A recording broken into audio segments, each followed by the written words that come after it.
Hi, welcome to the Tug and Meal Show. I'm Tug. And I'm Meal. We got some constructive criticism. So as you can see, we are sitting next to each other. I don't necessarily, I'm not sure if I like it yet because she can whack me now with a fist. Mm-hmm. So I don't need the damn spoon to reach across the table. Mm-hmm. Yeah, so I'm not really sure how I'm gonna, this closeness crap. We'll figure it out. But we are back together again. But we're still on Zoom, so we can still do all that sharing fun stuff. So We're trying. yeah. So today's show is called Hold the Line.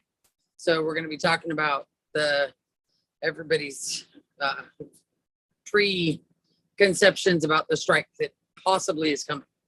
So, but before we get to any of that, Christine has a disclaimer that I'm going to try not to cough through. Thank you. Or do anything strange. Stop. All right. I'll sit here quietly. This video is intended for entertainment and educational purposes only. I see your face. Please contact your local representative regarding contractual language and contractual rights. All opinions shared in this video by Wanda Rosie and Bionic Christine are our own and do not reflect that of our employer.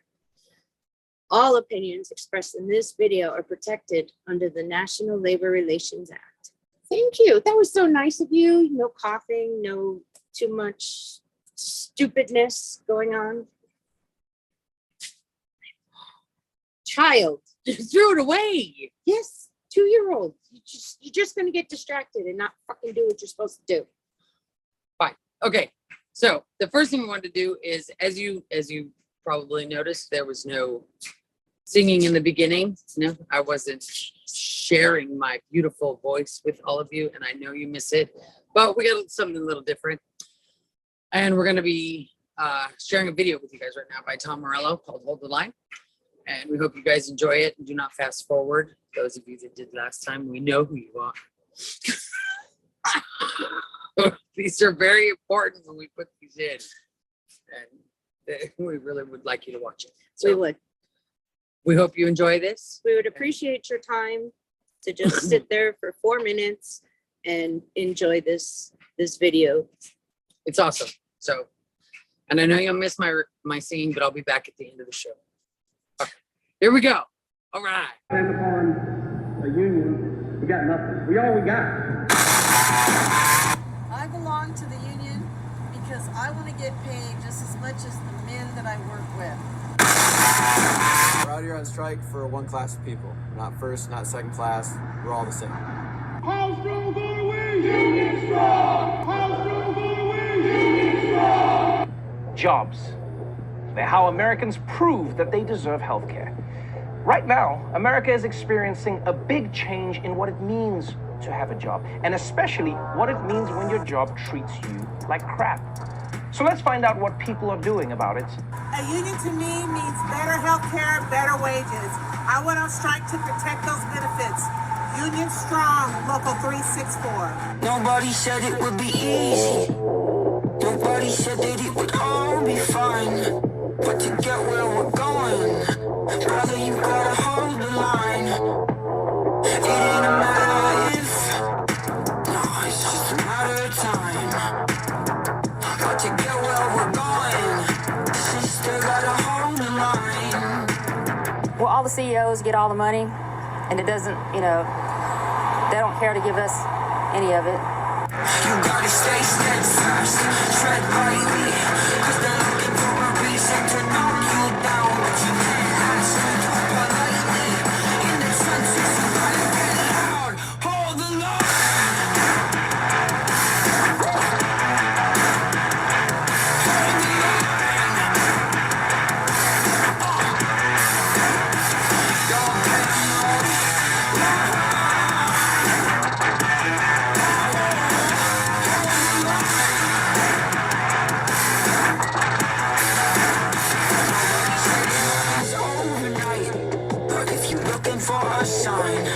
Remember everybody that stood up before you, all they hold the line. They wanna tell you you're already free, but these chains on and rob you blind. When they call out the movement, don't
we hope you enjoyed that. I know you missed my singing. I didn't.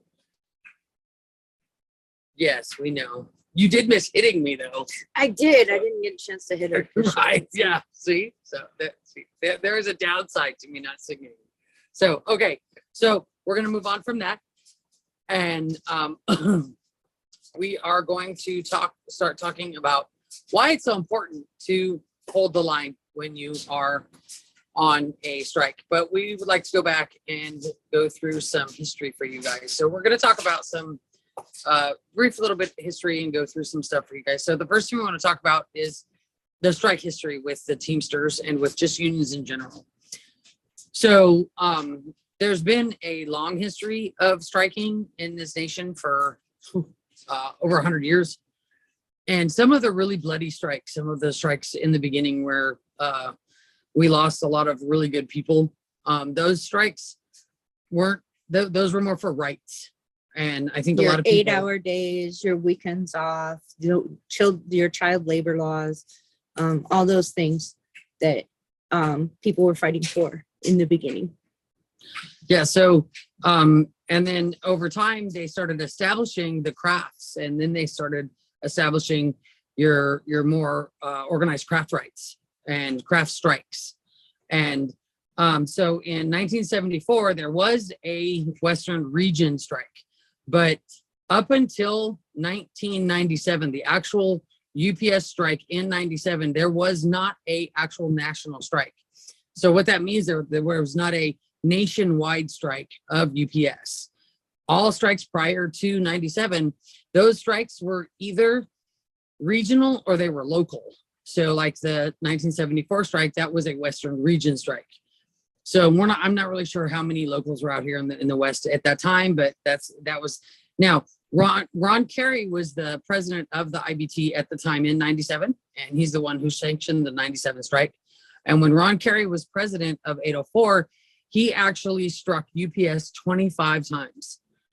So he was just a mighty force against UPS. And we know that Sean and Fred are also the same kind of leadership. They have struck several crafts in their own locals.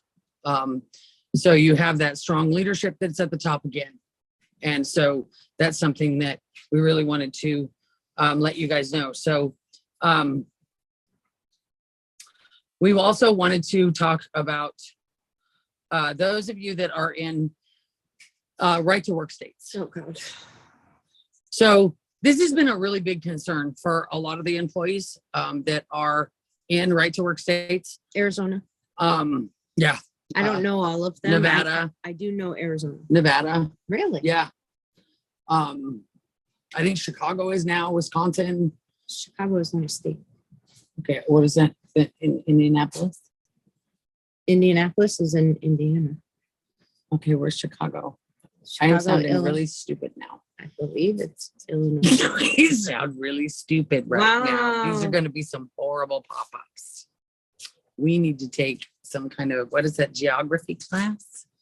You know, it's been a couple of years since we were in school. Yeah, I haven't been in school in a really long time. But that's okay. Kids don't learn about that nowadays anyway. I know the locals that are in Chicago, and I know some of those damn hard, strong Teamsters out there, and that's all that matters.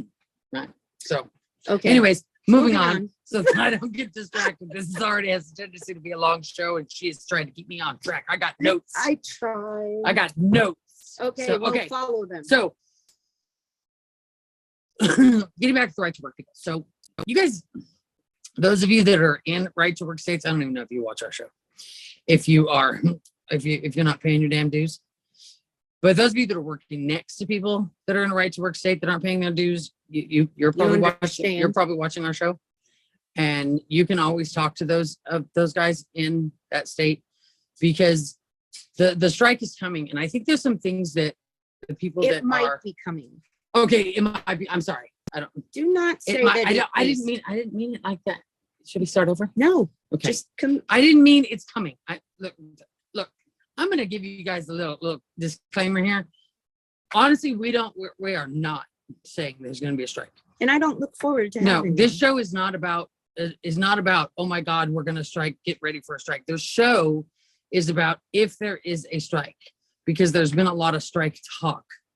And Christine and I are not going to give you our opinion on whether or not we think there's going to be one. We're just saying you need to be prepared if there is one. But there's a lot that we can be doing before we even get to that point. Okay. So, okay. So Clarification. Thank you. back to right to work. When you, if we go out on strike, okay, there's strike pay.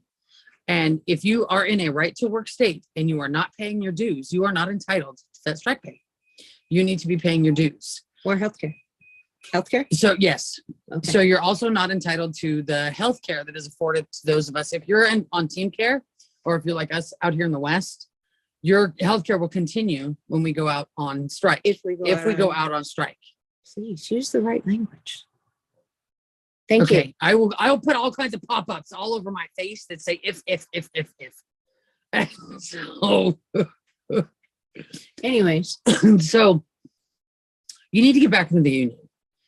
There's several reasons why. One, we have leaders at the top right now that are negotiating a strong contract for the first time in 20 years. We have very strong leaders that are fighting for us to get the best contract that we're going to have in 20 years. And you want to and are going to be a recipient of that contract. yes. And you want to be part of that contract. And you know you do. You're working right next to everybody else in that barn that is paying dues, that is working just as hard as you are, that is doing the exact same job that you're doing. But you somehow feel like, and I don't mean to be rude to those of you that aren't paying your dues, but I'm sorry, I'm gonna be rude right now.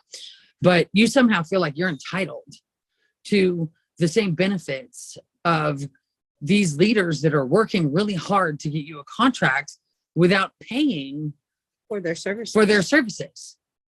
And it's high time that you started paying for those services, especially It is now. not a ton of money. Like, they're not taking half your paycheck for this. I realize initiation fees are sometimes very difficult to deal with. We get it. We've been there. But it's a very minimal amount of money every week to ensure that your leadership has the backing of enough people to get a strong contract. So reconsider your position on whether or not you want to pay dues, because we pay dues. There's no ifs, ands, or buts about it. We pay our dues. Done. And you're not gonna take my rights away from me. So you're just hurting yourself. And so we also wanted to have you guys understand in that right to work state, you guys need to start paying your dues now. So that if there is a strike, you're covered, so that when you're walking that line, you can get paid. You can get paid the strike benefits, and you can maintain your insurance, because you're going to be walking the line. You need to hold the line. You need to be out there in solidarity with your brothers and sisters, because at the end of the day, You're reaping the rewards of our striking. and this is your contract too. The company isn't negotiating any better for you than they are for any of us. If we're out there and we are striking, it's the company that put us there. The company put you there, and you need to be walking the line with all the rest of us. But you need to be getting paid, and you need to be benefiting from all of the benefits that we as Teamsters benefit from. And you're a Teamster right along with the rest of us. You just need to sign up, and you need to start paying your dues. So you need to find your nearest shop steward, business agent, or those organizers that are standing outside of your barn, and you need to tell them you want to sign on that union card and you want to get back into your union, and you need to do it today. Okay. So Moving on. With that, we have a, Share we want to share a, photos. okay. It was this one really quick. So we were in a webinar, and we wanted to share this really quick with you guys, because they were talking about the pay that how much pay are you guys going to get if we go on strike. So the strike benefits are 5 times your monthly dues. So for an example, if you pay $104 a month in dues, your benefits will be $520 a week. If you pay $50 a month in dues, your benefits are going to be $200 a week. Okay. So, we wanted you guys to understand that. So just calculate whatever you pay monthly in your dues and then times that times 5. And that's what you're going to get weekly if we go on strike. Okay. And then the other thing that we wanted to let you know that we'd already briefly talked about before is if you are in team care or you're on the West Coast, that the healthcare does continue. There'll be more information coming out about that as we get closer to the potential to strike. And in the past, they did talk about how there has been big corporations that have come out and they have helped with the finances when it comes to maintaining our healthcare while we're on the street. So there's a lot of opportunities for that. So don't worry. And this is another thing we wanted to talk about, okay? Because we really wanted to talk about how it's really important that you guys don't worry about the little things when it comes to being out there on strike. You need to not worry about, how you're going to pay your bills. And I know that sounds really, really weird, but you have to understand that you have an entire union behind you. You have Teamsters in your own local that you can go to that will help you. Okay, you need to not worry about your health care because your union will help you. There's going to be help there for you. So when you start worrying about all these little things and you start freaking out, then you start putting that added stress on you. Okay, the fight here is not with whether or not you should be on the line or how you're going to be on the line. The fight here is for Sean and Fred getting us that contract and us standing behind them as long as they need us to be behind them in whatever capacity they need us to for however long they need us to if we're out on the street. So the other thing that we wanted to talk about was some more of the webinar today. We wanted to show you some of the information that they shared with us. And that one. Yeah, is there an order we wanted to go in, or We'll figure it out. and I know it's that one, and there's that one. Yes. Okay. All right. So they talked about the financial impact of 1997. So in 97, if you look at the financial where UPS was Cut off the. Well, no, it didn't. financially in 97. Prior to that, you can see that they were doing okay, and then they dropped the 16 days, and it says 16-day strike in 1997 led to a 98% decline in operating profit, or a $568 million decline. Okay, so they had a 16-day strike then, and then it peaked once the strike was over. It took a little bit of time, but then they went back up, and their profits have been even higher if you look at the chart since prior to the 97 strike. Okay. Which way we go? That way.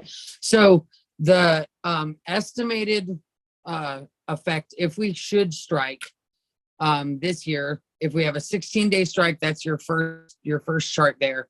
And that's where 16-day strike will cost UPS $3.2 billion. And a 31-day strike will cost UPS $6.2 billion, which is roughly about, I think, half of what they made last year in profit. But then the overall growth span, once they did all the numbers after the strike, they'd start increasing again, and they'd be higher than where they were by 2024, and they'd be fine. So it's not really going to affect them overall. And we also wanted you guys to understand the CEO. So in 2012, when Davis was the CEO, he was making $12.2 million. In 2003, Carol Tomei was actually the director of UPS. And in 2021, she's making $27.6 million. And That's a little more than me. just a tad. Oh, okay. In fact, it says on here that she makes 548 to 1. So she makes More. 548 times more than I do. Yes. That's And UPS is trying to put out some information right now saying that the median worker pay is $50,379 a year. But if that's the median worker, then that means the majority of the employees make less than that, Absolutely. which is absolutely true. So UPS's profit from 2012 to 2022 grew 96%. In 2012, they made $7.1 billion in 1 year. And by 2022, they made $13.9 billion. So when they start telling you that they're hurting, or they have poverty, or they can't afford this contract, or like they're doing right now, they're laying off a bunch of 22-4s, or this is all a bunch of BS. It's scare tactics to try and scare the members into being afraid of supporting the leadership and of the potential strike. UPS has record profits and revenues, and long-term growth prospects are strong. UPS shareholders and management have disproportionately shared in the success of the company, while worker compensation trails all indicators. Growing competition for UPS, but the company is significantly more productive and efficient than key competitors. UPS is highly dependent on U.S. revenues, and a strike could cost the company between $3 billion to $6 billion. In the event of a strike, competitors would need to absorb over 20 million packages a day. And I don't know of any competitor that would be able to take that in. No. And if anybody thinks that it's going to be Amazon, you have to remember that Amazon is dependent on UPS. We still ship Amazon packages, and we are also handling the United States Post Office. So they're not going to be able to handle our volume. So this will impact UPS corporate in a serious way if they choose to put us on the street, and it's going to be their choice. So if that's a choice that Tomei wants to make, then that's a choice she can make. So you got the two things you wanted to talk about? Yeah, one of the things that Christine and I wanted to share was we wanted to share a couple of books with you guys that you guys can order and get. There are really great books on the history of the '97 strike and the reform movement, and why it's vital for you guys to stay active and participate in your union. And both of these books are something that we feel like you guys should grab. Screen? I'm going with screen. Okay, I'm going with screen too. Okay. We're getting better at this, guys. Okay. Off. Or No, on, you no, want it on. on. And just, okay, now where do I go? I don't know. Oops, Nope. that wasn't it. This one? Sure, that'll work. Can they see it? Yeah, they should be able to because we're little down there. Okay. Okay, so this one is the rank and file rebellion. We're really hoping you can see this. If not, I'm going to just slip it in and edit it. And it's the rank and file rebellion. It's actually by Dan Botz. Yeah. From Teamsters for Democratic Union. It's a really great book. And the next one that we recommend is The Package King by Joe Allen. It is a history and file. It is a rank and file history of UPS, and that is a really great book. And you can get that one at Haymarket Books. We will put links in as we usually do. Yeah. So, and then that's all we got. Oh, wait. Okay. So the main thing that we really wanted to make sure that you guys understand when we talk about holding the line is that if we should go on strike, it is imperative that you guys are on the strike line. So we were not there in '97. We have walked some other strikes for other crafts in solidarity with those crafts in our local and in other locals. You only win if you stand together. Everybody has to stand shoulder to shoulder. Doesn't matter what you politically believe, what your ideology is. We're all Teamsters. We're all brothers and sisters, and we need to just stand side by side and let people know that we're together. Yes, and so the big thing too is that the amount of time you in order for you to get paid, you have to strike. So you have to walk that line, and you'll sign in and sign out every single day. And usually you strike the same whatever hours you work. That's how you strike. And so, but it's really important. Like, this is one of the big things, is that you don't, there's no reason for you to cross that line. And we understand that there's going to be people that are going to feel like they have financial hardships, or that are concerned about things. But so there's a couple of things that we wanted you guys to understand. Okay. If for some reason Here she goes. we talked about this. If for some reason, okay, you should happen to lose your health care, okay, and you think crossing that line is going to get you your health care, it is not. No. Your health care is tied into the union, and the union is not going to pay you to be a scab. They're not going to give you health care to be a scab. Okay. It is imperative that you understand that scabbing is very bad. Okay. You don't do that. Okay. Christine made a really good example earlier today with me, and I think she should share it.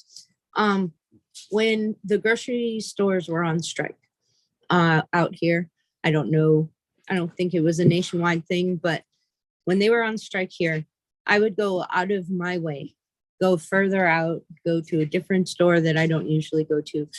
And I would do that so that I didn't have to cross their line, because I understand that they're what they're fighting for, and I understand what they need and what they want. And I want to support that as a fellow union member. That is my belief. So that's what I did when I didn't cross their line. And like I said, I went out of my way to go get groceries.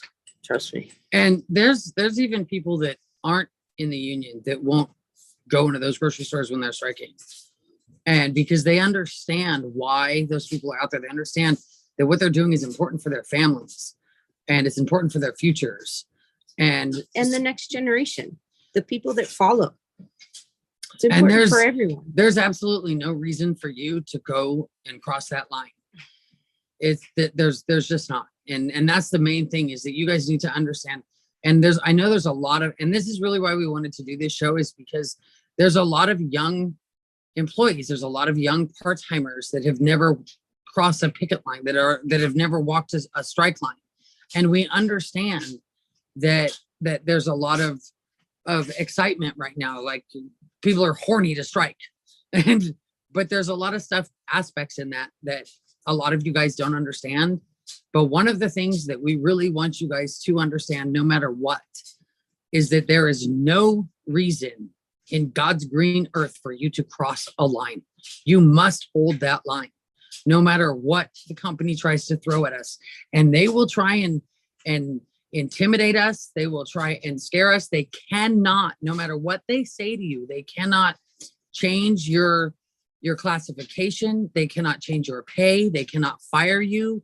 They cannot do anything to your job or what your position is at that company while you're striking. There's a lot of laws that protect us while we're on those strike lines.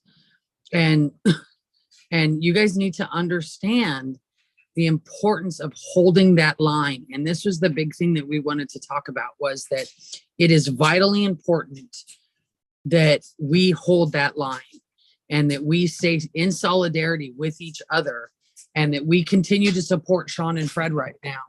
And we do whatever we can to support the leadership that is negotiating this contract, because like Christine said, we don't know if we're going to strike.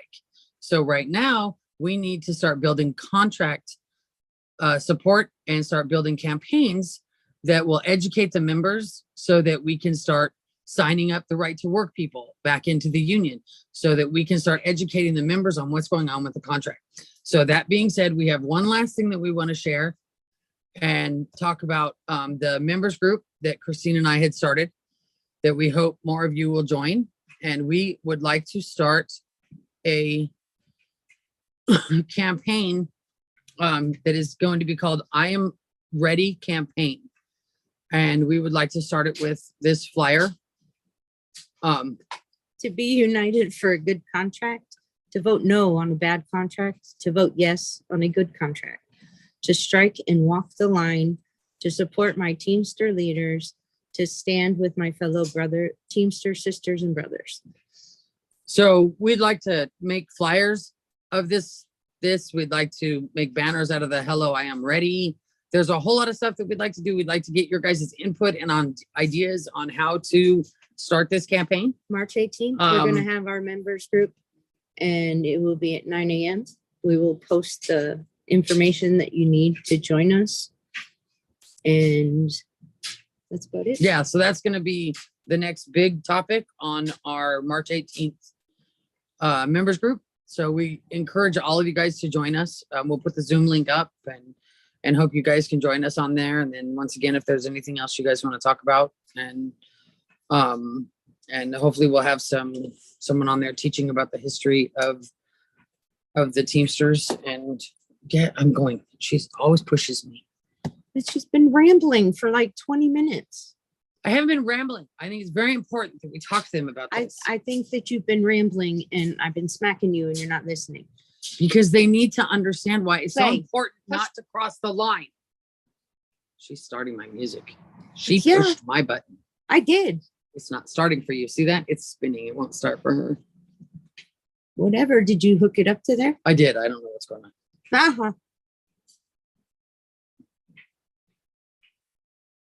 Oh, it's not working for you either? It's not working at all. No, it's being a pain.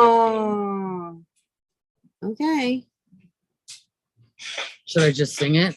No. It didn't hook up to there. I don't know why it's not hooked up to there now. I guess I'm just gonna have to fill it in. No. You don't. We're not gonna take it anymore. Carol, this is for you.